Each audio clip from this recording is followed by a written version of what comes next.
Record. Okay. All right. Well, welcome everybody to our first ever informational session for the HAL program, which is our Healthcare Administration and Leadership program. And this is a MSN program, so it's a Master's of Science in Nursing program.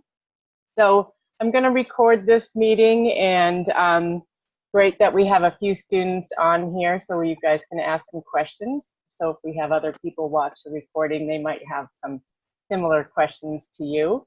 But I'm going to share, did a PowerPoint. I'm going to start sharing that with you, and hopefully that will come up.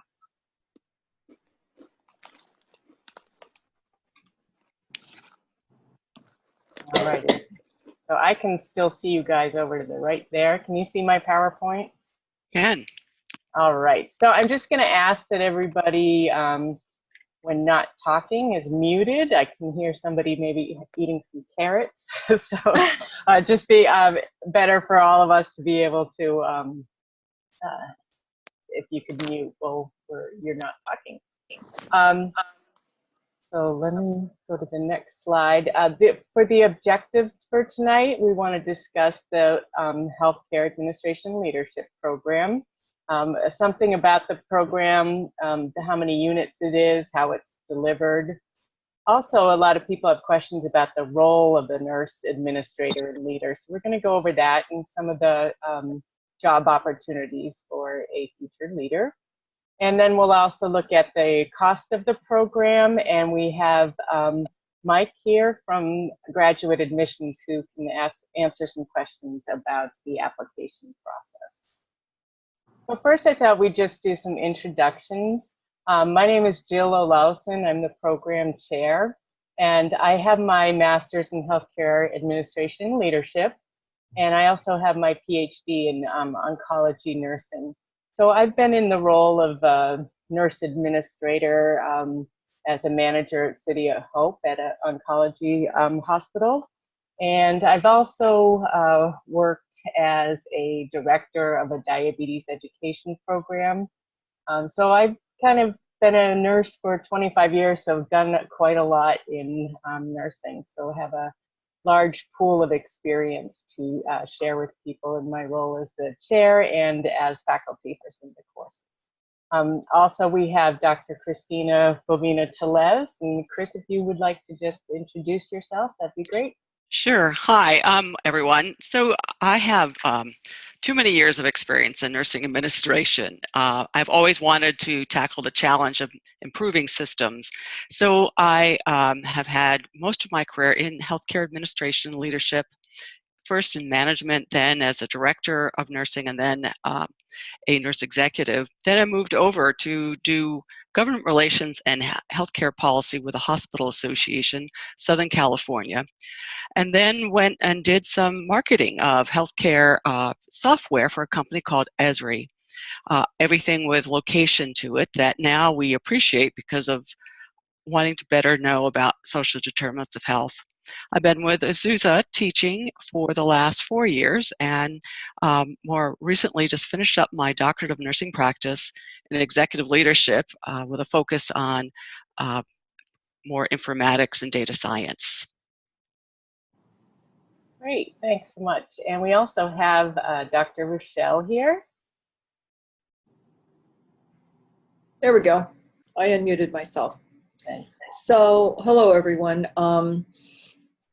Like Christina, I've been a nurse for a very long time. I've had a varied career. I've done a lot of work both in hospitals and in various community settings. I worked for a law firm for many years doing medical legal consulting. I've had my own case management business. I've worked in risk management and quality management. I've also spent quite a bit of time working in hospice, so a variety of settings. My clinical expertise, however, is in pediatric oncology and bone marrow transplant. I am certified in oncology nursing, but I've also spent the last several years working in healthcare administration. I've been a magnet program director. I've been a director of strategic planning in nursing, leadership development, and overseeing all of nursing quality indicators and outcomes. So sort of a varied background, if you will, but I think one that really sort of brings everything together in the very complex world that's today's healthcare. And I'm adjunct faculty at Azusa, and I've been teaching probably for about a little over a year and a half now. Great, thanks so much for your introduction. I think we also have our graduate admissions representative, Mike Hounce.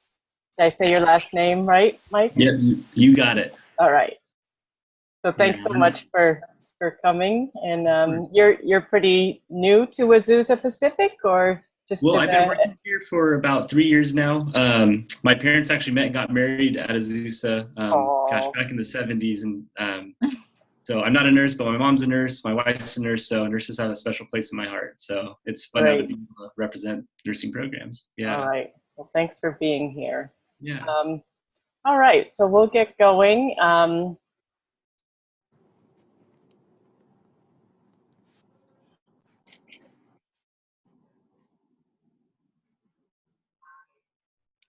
Here we go. So the HAL program, Health Administration Leadership Program, is 37 units, and it is made up of 13 units of core courses, which are over on the left. I'm going to try my fancy annotation button here. So these here are the core courses. These are the courses that everybody who it goes into a master's of nursing at Azusa Pacific has to take these 4 courses here. And then the role specialty courses are the ones over here. And so those make up the courses in leadership, informatics, finance. We share some courses we have with the School of Business and Management. So they teach this high performance people management and also managing human capital. And then we have our 2 practicum courses. One is transitions of care across the continuum, and the other one is the health administration supervised practicum. So in these 2 courses, we have this first one, 543, is 90 units, or sorry, that's 2 units of practicum hours, and that equals 90 units. And the second one is 3 units of practicum hours, so that equals 135 units. So this is what the course is made up of, or what the curriculum, the course is in the program curriculum. And if you were going to go full time, it might look something like this on the next screen. And can you guys all see my screen okay and everything? All right. So here we have the first year. You could take courses that would equal 6 or 7 units throughout the 3 semesters, the fall, spring, and summer. And then the second year, the same 6 to 7 units for the first 2 semesters. And then this last semester, you would take your final practicum and your final comprehensive directive study. Okay. So the next question is really about what health administrators do. So it's kind of a broad topic here. I think that healthcare administrators, healthcare leaders, what exactly do they do? So I am going to try to X out of that so I can see a little bit better my screen there. So mostly in my role, I think, as healthcare administrator, what I've been charged with doing is making sure the resources are in place for people who, for the nurses who work in a unit. So we do that by overseeing the nursing personnel, the day-to-day, the staffing. We make sure that the resources are in place so the nurses can do their work, make sure there's quality care and patient safety. So to do that, we have to talk with all the different administrators and boards and departments within the hospitals I think working in a hospital, many of you probably know how complex hospitals are. So being able to communicate between these different departments is a large part, I think one of the biggest parts of the role of being administrative. There's also making sure we have the budgets and the finances so we can have these resources in place, and make sure that the staff is available, coordinate new training of staff.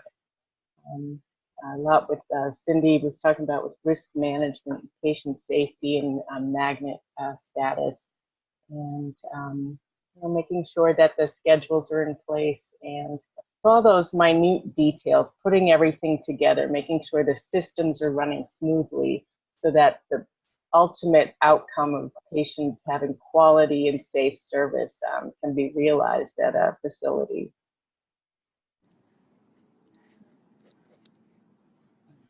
The next slide there. So what kind of traits and skills might you need to be a healthcare administrator? You probably should be fairly organized and be maybe someone who has some natural leadership abilities, although we all know that leadership is something that can be something that's taught over time. But if you have that those natural abilities, that's helpful. You should be an active listener, a problem solver, somebody who wants to work with a team. Need to be flexible and also analytical. So you should have some good decision-making skills, the ability to maintain interpersonal relationships. Like we talked about, communication skills are key. Ability to manage your time and others. You should be able to plan and goal set. So those are just some of the skills and the traits that would be helpful for you to have. And when we designed this program, really the underpinnings of it was we would have a program that would help the students upon graduation to have the competencies and the skills needed to sit for the American Association of the American Organization of Nurse Executives, AWON. So they have this nurse executive test certification exam. So we really looked at what was in this, what this professional organization decided was, or they had researched for over years, what is good to skills and competencies that people need to be nurse leaders and administrators. So those buckets really are the communication, relationship manage, professionalism, leadership, knowledge of the healthcare environment, business skills, and principles. So we use these 5 buckets here when we were designing our program. So all of those 37 units were designed so that you would have the education, knowledge, and experience to have these competencies upon graduation. So the format for the HAL program, it can be taken 100% online, and it can also be taken, parts of it can be taken face-to-face. So we have all our core courses are offered in online format. Got my fancy little tool here again. So these are the core courses, and they can all be taken online. And they can all be taken at face-to-face at each of our campuses that we have. And then for this kind of a busy slide here, but basically all of these courses are offered face-to-face, or all of the courses are offered online. But there's 3 courses that are only offered online. So this 560 is only offered online, and the healthcare finance and informatics. So those 3 courses are offered only online, with the rest of the courses being available online and face-to-face. So hopefully I didn't make that more complicated than need be. So I think now what I'll do is I'll just turn it over to Mike, just so he can go over some information about what you need to do to apply to the program. And then from there, what I'd like to do is just open it up to everybody for, I'll stop sharing my screen. We can open it up for some questions. I'm sure I did not cover everything. Okay. Great, thanks, Jill. Yeah, so as Jill said, and on that previous screen, you saw what it will look like when you begin an application to Azusa Pacific University.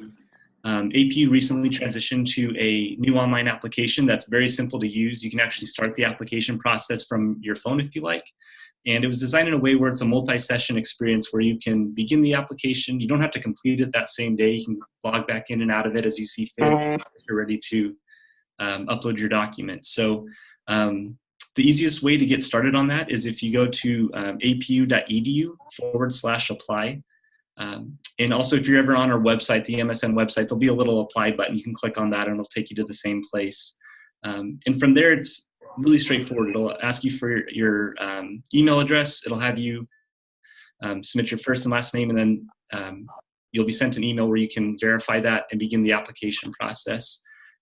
You can upload all of your application documents right to the online application itself, with the exception of official transcripts. So once we as representatives see that a student has applied, we'll email you with instructions on how to submit those official transcripts to us. But again, everything else can be submitted through the online application. So that would be things like your resume, writing sample, recommendation forms are all taken care of in the new online application as well. So yeah, it should be a very straightforward process. And I'm one of 3 representatives for the MSN program. Should you have any questions at all, I'm here to help. Jacqueline and America are 2 other representatives that are happy to assist you in that regard. And then the only other thing I'll say here is the application deadlines. There's 3 dates that you'd want to keep in mind. For our fall start, that has an application deadline of May 15th. For our spring start, it has an application deadline of September 15th. And then for the summer start, which is really neat that the MSN Healthcare Administration and Leadership Specialty, they're one of the few programs that actually have a summer start as well. That has an application deadline of April 1st. So again, May 15th, September 15th, and April 1st are the 3 application deadlines we have throughout the year. Great, thanks, Mike. Yeah. So now I think I can open it up. You know, I have had just some, you know, general information about the program, but, you know, we do have all of our faculty here, and we also have, I'm just looking at who's here, we have our associate dean for the program, and we have our program manager as well. So any questions you might have, why don't we just open it up to any of you that are calling in or on the Zoom meeting.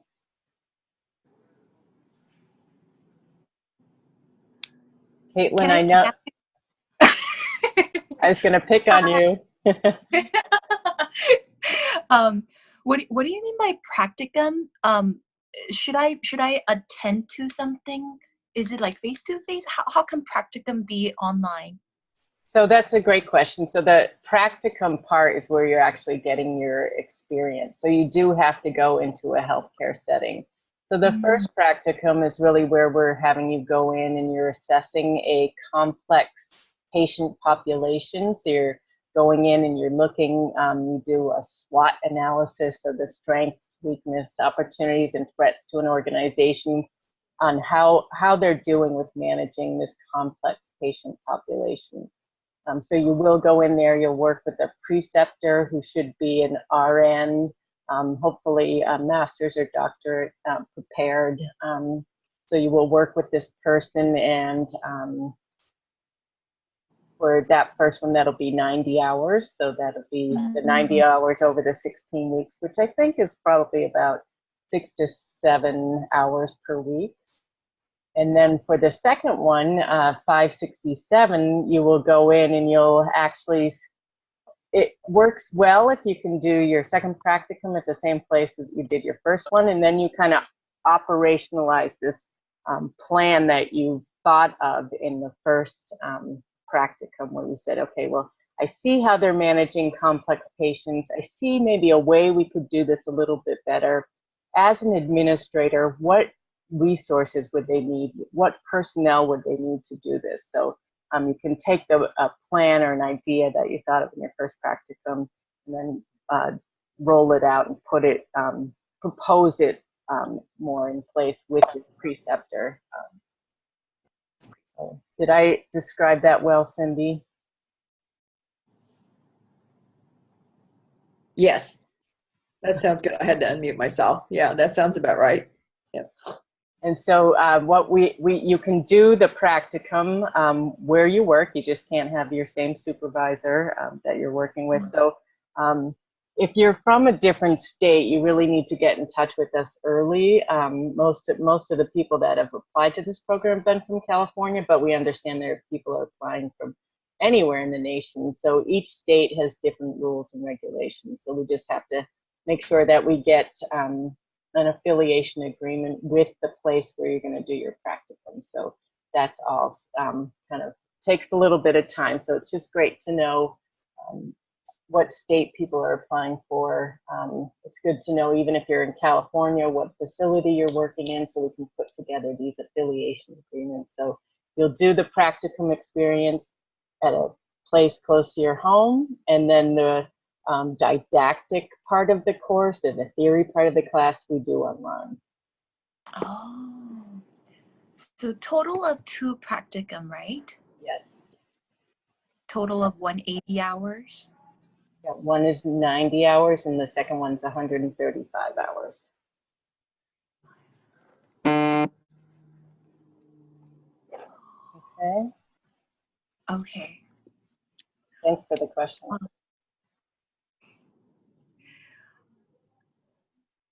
I know you're thinking about joining our program, right?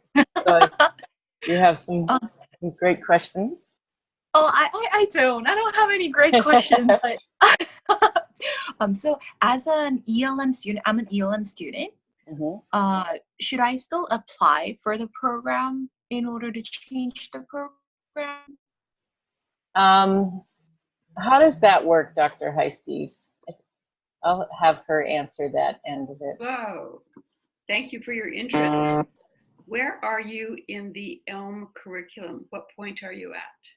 I just finished my bachelor's portion.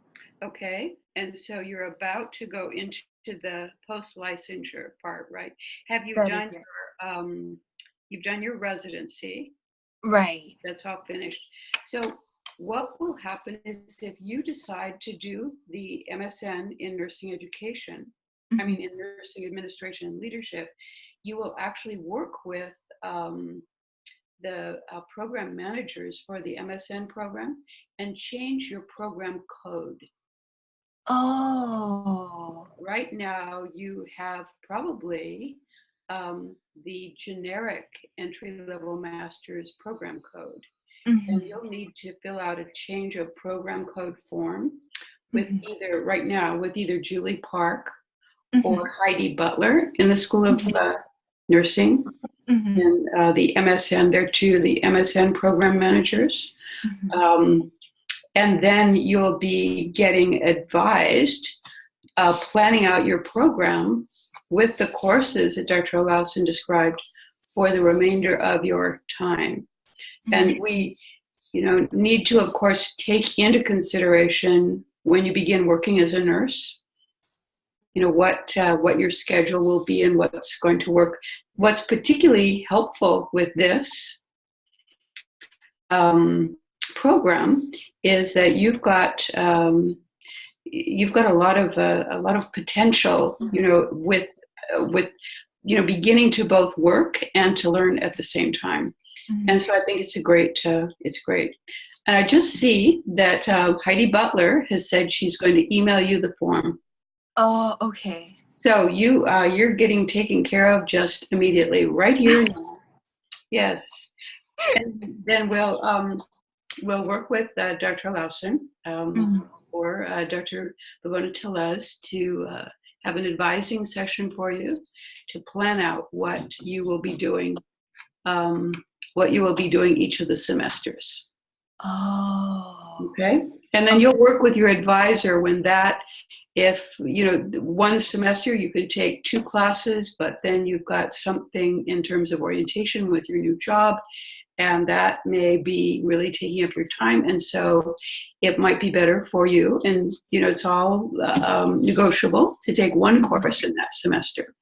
The having as much of this almost entirely, other than the practicums, be online is of a great advantage to you, because it's not going to be something that's going to be a problem for attending class, for those days that you're working.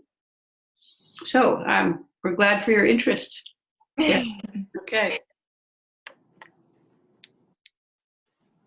I think this is really an exciting time for to become a healthcare administrator and leader. There's just so much going on, so much change. I mean, I think change really is that new normal, so it's a great time to get involved. I can't think of a career that is more exciting and diverse and has so many opportunities where you can really take it in a direction where that you're interested in. If you're interested in oncology, you can be, the leader of the oncology department. If you're into quality management, you can do that. You can be your consultant. Christina's done, or Dr. Bovina Tellez has done a lot with informatics, and that's a whole burgeoning world of data and the possibilities that we can do with this. It's really I think exciting and a great field profession to be in right now.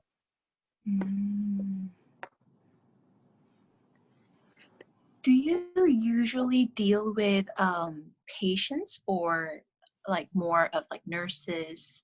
Well, like I said, it's a very diverse field, so you can deal with patients, but I think most of the time you're dealing with the staff, and you're making sure that the staff has the resources so that they can manage the patients. Of course, part of being a leader is getting out there and getting information from the people that you serve, and getting their opinions and talking to them. And so it's still interaction with patients, but I think the most part of it is interacting with the nurses of the unit, and with other departments in the hospital, other leaders of other departments in the hospital. So really, you guys are heads of all these interacting systems working together, and you're making sure that everything flows well and everything's in place.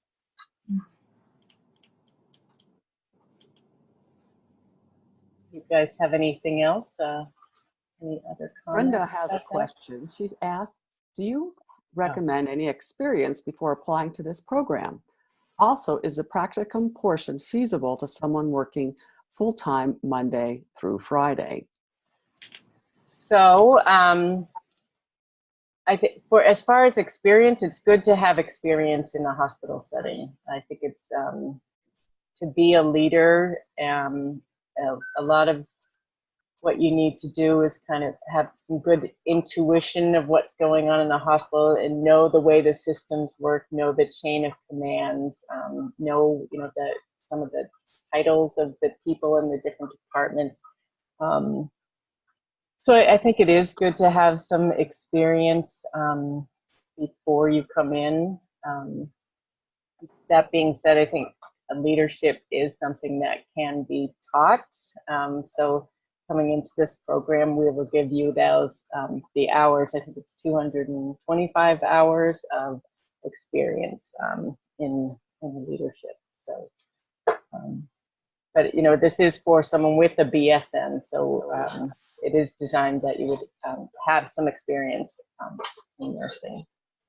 Many people are also working while they're taking classes, and so then you're getting your experience. So what's fabulous is you're finally learning these things, and you're saying, oh, that's why they're doing this. You're going to see it readily applied, and you're going to see opportunities to further develop different skills that maybe you didn't think were necessary, or you thought, oh, that seems really boring. But when you're actually in the workplace setting and you've worked, you could see why this is interesting and fascinating, where if you've never had to grapple with budgets or staffing or a justification for capital expenditures, you're going to see, wow, this is how it works. And it's not impossible, but it does mean that you have to follow certain protocols and procedures, and that way get what you need for your team. I hope that helps.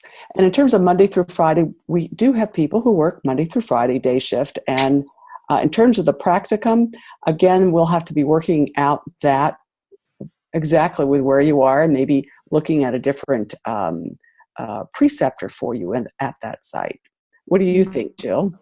Well, when I did my master's in healthcare administration leadership, I worked as a diabetes educator at a cancer hospital, and I worked Monday through Friday.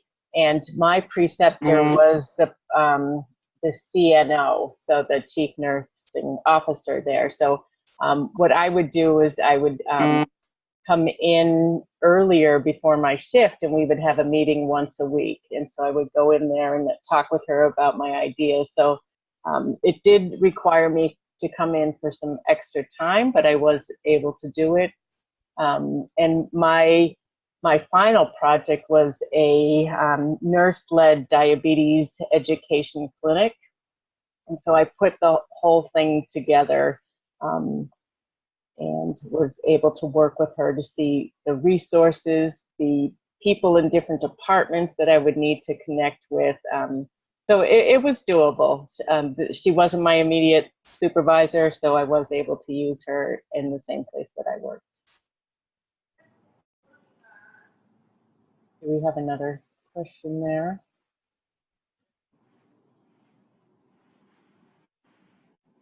I work at an outpatient gynecology oncology clinic. Is this experience sufficient, or do you recommend hospital unit experience? I hope I read that right. I don't have my glasses on. Yes, so you could do something similar to what I did with my diabetes nurse-led clinic. So you would just take the lead on seeing what the gap was, seeing where you could come in and design some kind of program that might benefit the patients, as well as streamline an efficient process to take care of these patients. Dr. Michelle, you have anything else to add to that? No, actually, I think you've covered it really nicely. I will say we're teaching the healthcare finance course this semester. In fact, we're just wrapping it up. We're in the final 2 weeks. And several students in the course were not currently working. They had either just finished, they were in Elm, moving in, and they had taken their exam, licensure, but had not yet secured a position, and were concerned a bit. But I will say everyone's done very well in the course. So I think, I do agree with Dr. Ollison that it is preferable if you have some work experience. It gives you a frame of reference for your learning. I do think I agree also with the practicum. There's a lot of flexibility in terms of being able to design and create an experience that will be meaningful, as long as you can find a preceptor that's willing to work with you and work around your schedule as well. So, I think there's a lot of ways to get to the final result. So, yeah. Okay. Any other comments or questions? What is this 597 comprehensive directive study? So that's your final exam or directed study. It's a 30-page paper. So it's for all the MSN students. So for the students in the HAL program, what it is where you'll be writing out in narrative form this project that you've been working at in your practicum. So you'll go through the background and significance of the problem. You'll go through a review of the literature with some issue of this problem. You'll find a healthcare theory that helps you define some of the relationships between the variables of this healthcare issue, and then you will propose an intervention or propose a solution to some of these issues that you might have seen. And so then you'll write up the steps of this solution, and then think about how you might measure the outcomes to it, and just a conclusion, implications for practice. Do we need to get any like license or certification at the end of this program in order to be hired as a administrator? Well, this program does prepare you for the certification exam from A1 for the nurse executive. So you don't have to have a certification to be hired on as an administrator or leader, but it does help, I think, in today's competitive market. It's great if you do have the exam. So the program prepares you to take your certification. Good question, thanks.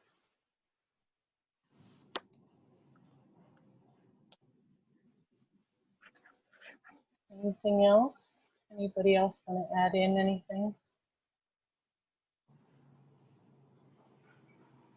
All right, well, what I will do is I can make these slides available for anyone if they just want to email me. And I didn't put my contact information, but I guess take it. So mine would be my J. Olausen. And if you go on to the APU website with the Healthcare Administration Leadership, my contact information is on there. But happy to share these slides and a recording of this if you can think of anybody else who would like benefit from hearing our information session today. And always happy to answer any questions through email or phone call. So I think that's it. I appreciate each one of you being here today, and I guess that wraps it up. Thank you so Okay, much. thanks. Hopefully we'll be seeing you soon in class. Bye-bye. Bye-bye. Thank you.